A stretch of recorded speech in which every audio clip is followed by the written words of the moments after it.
Hi, today I'm for the Redmi 12R and I'll show you how to install iPhone keyboard on this device.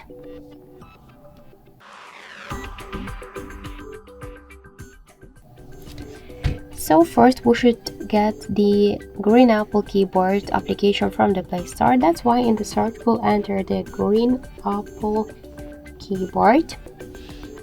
And now we should get this application, so tap the install button and after that just wait a couple of seconds.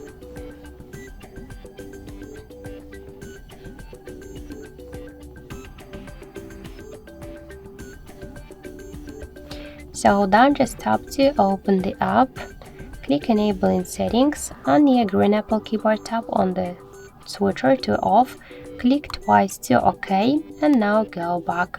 Click to switch input methods and switch your currently keyboard to the Green Apple keyboard. Tap to OK, so now the process is finished and let's check our new keyboard. Look, and we could see that this keyboard is so close to the iPhone 1 as all of the emojis. So that's it, thank you for watching, and if you like this video, leave thumbs up and subscribe.